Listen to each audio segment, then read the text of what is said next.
De tempos em tempos surgem novas tendências.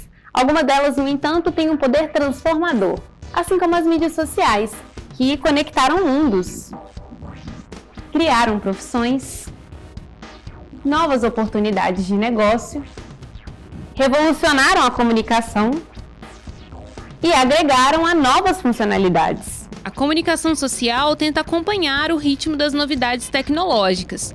É o que vemos atualmente na publicidade com a gamificação, ou seja, o uso de elementos próprios do universo dos jogos em contexto que não objetificam somente o entretenimento.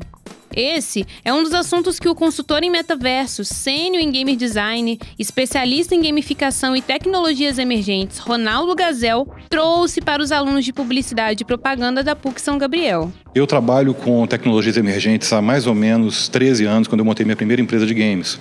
A minha ideia era trabalhar só com games, mas começaram a surgir demandas que faziam uso de jogos e de game design não para o entretenimento, mas para resolver algum tipo de problema. Então a gamificação é justamente isso, é você aprender com o game design, reconhecer aonde que o game design ele gera engajamento, ele gera uma série de benefícios para o jogador e trazer isso para o mundo real. O design ele é uma arte de resolver problemas, principalmente agora com a questão da inteligência artificial, né? As pessoas estão buscando mais ferramentas, estão um pouco assustadas, estão querendo se preparar melhor para isso. A gamificação é mais um desses recursos que podem ser utilizados.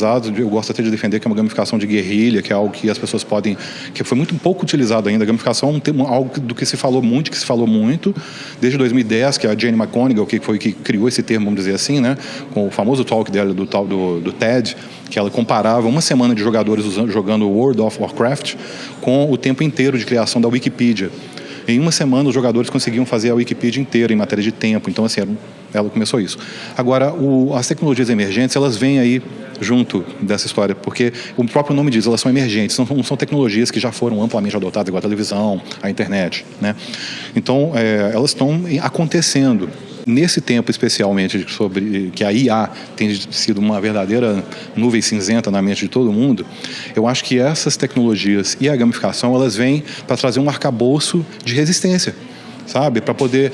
Eu acho que aquele profissional que é meio acomodado e segue muito padrão, aquela fórmula de bolo, eu acho que esse está definitivamente sepultado. Eu sugiro, né, que pelo menos a minha palestra ela tem essa tônica, para as pessoas refletirem um pouco sobre qual que é o status delas em relação a essas tecnologias. Eu acho que uma forma dos alunos e da comunidade acadêmica toda não errar diante desse desafio que a gente tem é sempre manter o propósito na frente.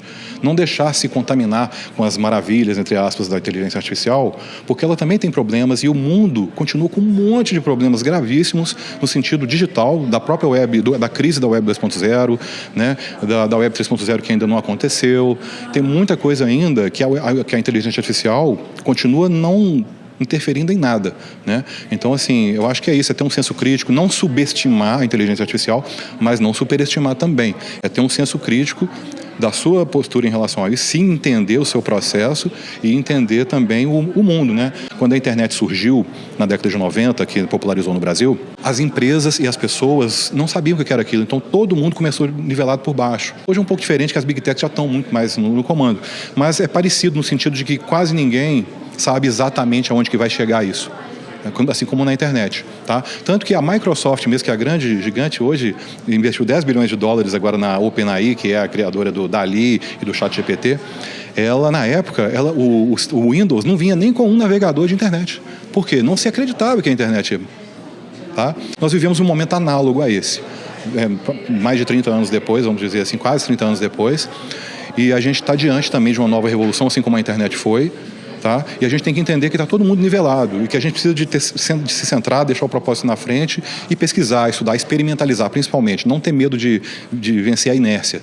É nisso que a gente tem que continuar focando, sabe? Porque enquanto a gente está aí com medo de perder emprego para IA, o mundo está cheio de buracos, cheio de gap para a gente poder entrar e transformar ele.